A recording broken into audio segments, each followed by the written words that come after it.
Thomas the tank engine had been working in the coal yards all day. The little blue engine was covered in coal dust. "We can't clean you up tonight, Thomas," said his driver. "There's a problem with the hose pipe." "Bother," said Thomas. "A bath would make me feel much better. The others are sure to say I look silly." But the engines were too busy arguing to notice Thomas. James was talking loudest of all. "I deserve a new coat of paint. Sir Topham Hatt says I'm the pride of the line, and—" "Rubbish," huffed Henry. "We're all the pride of the line." "Like this all day," confided Percy to Thomas. "James is getting a new coat of paint and won't stop boasting about it." "Why, James? I'm the one who needs a new coat. Look at me." "I'd rather not," retorted James. "You're not a pleasant sight, and wouldn't understand the needs of a really important engine." Thomas was fuming. Next morning, as James was being repainted, Henry had an accident.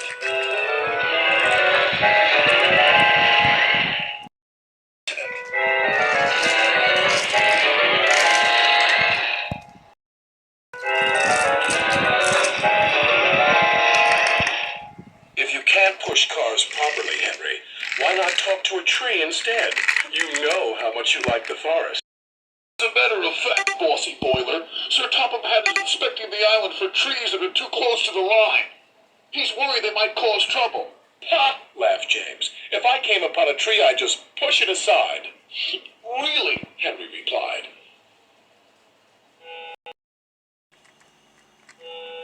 Soon James was showing off his paintwork. "Make way for an important engine." "You wouldn't feel important if one of those trees crashed on you. You'd feel hurt," reproached Percy.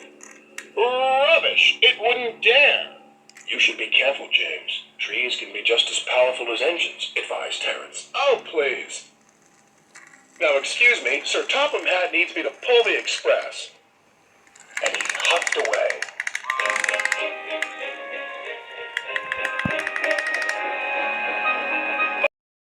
But James was wrong.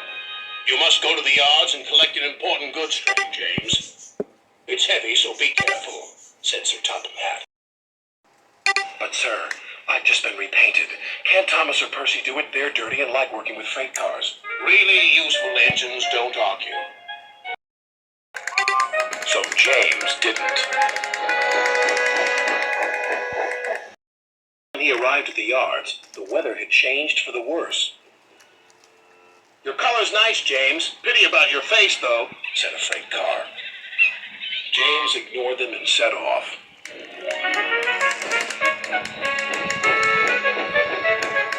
Soon they came to a hill, and his driver knew they were in for a difficult time.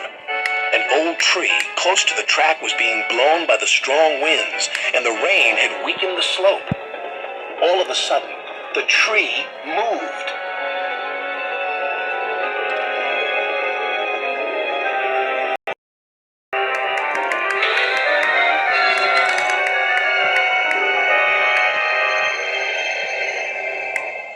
"Oh, help!" cried James. "Go away!" But of course, the tree couldn't. James tried to reverse away from the tree, but his train was too heavy.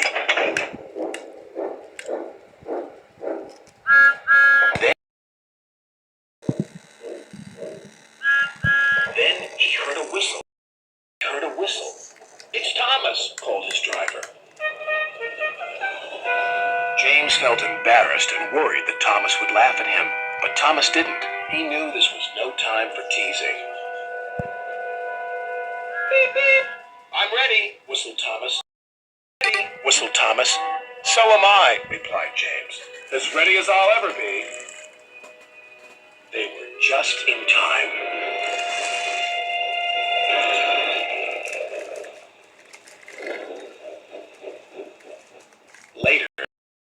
Later, James spoke to Thomas. "Percy and Terence were so right to warn me. Thank you for rescuing me, Thomas."